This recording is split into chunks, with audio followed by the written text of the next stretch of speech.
mean, I've always been a big fan of Hungarian animation, like from a historical point of view.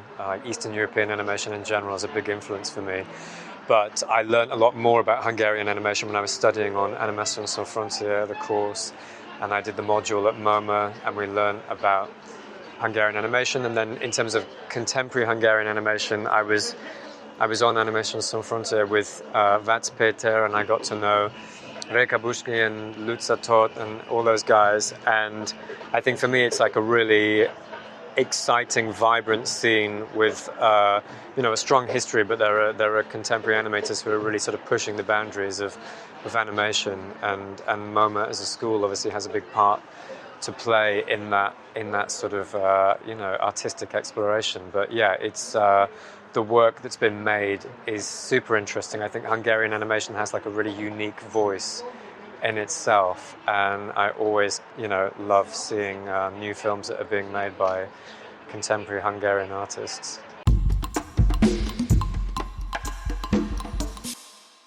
I mean, I think there's similarities between Hungarian animation and British animation in that there's a strong history, but right now it's hard to get films made.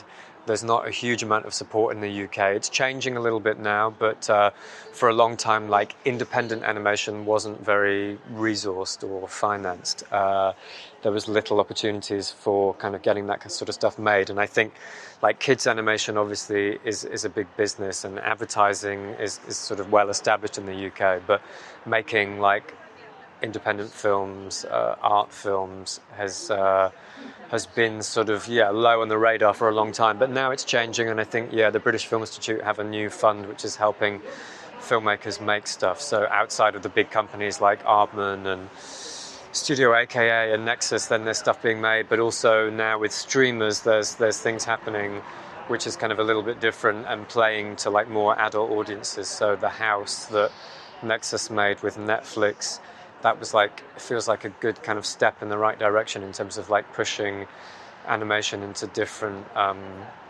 different genres, different ways of telling stories, but getting to new audiences as well.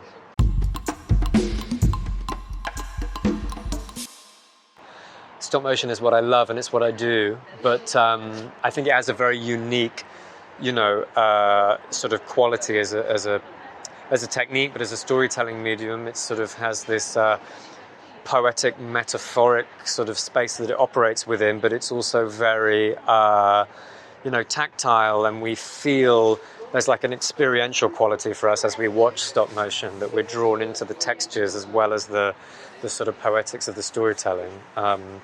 But yeah, recently, when he was releasing Pinocchio and taking that around cinemas, Guillermo Del Toro was talking about how stop motion probably shouldn't exist anymore. It's like a very old technique, and it's crazy that we're still doing this, but you can feel the passion of the artists on screen when you watch stop motion work. And actually now often stop motion feature films are like cheaper than CG feature films.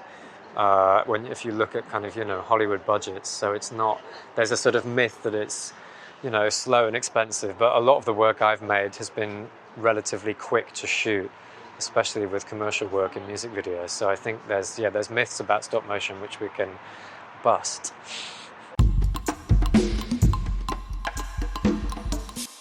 The early films I made were sort of made, outside of any funding structures. They were sort of made alongside doing commercial work and other projects, or made as part of film collectives.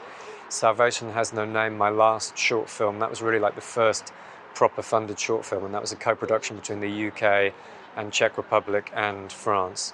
So we had finance from a few different places, and we had private investors, and we did a Kickstarter, and so it's a real process. And then before that, the commissions, music videos are coming from agencies and funded by record labels, and then commercial jobs are, a different sort of ball game. But yeah, it's hard funding stories that I want to tell, and now I'm developing a feature film, so it's like a whole other journey to embark on.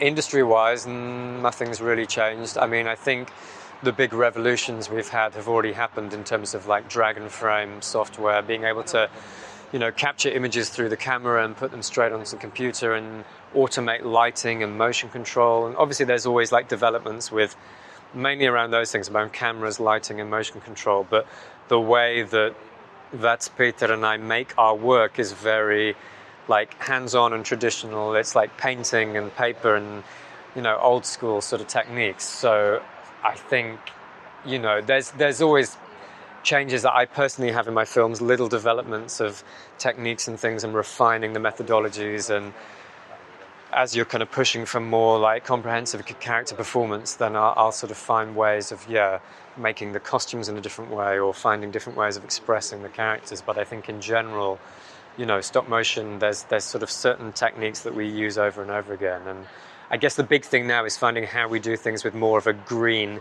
consciousness, without having, you know, dangerous materials and things like that. And I like to recycle a lot of my materials, and I make puppets from, you know, found objects and recycled materials anyway. So it's like something that's automatically built into my work through my kind of passion for like, tactile objects and things like that.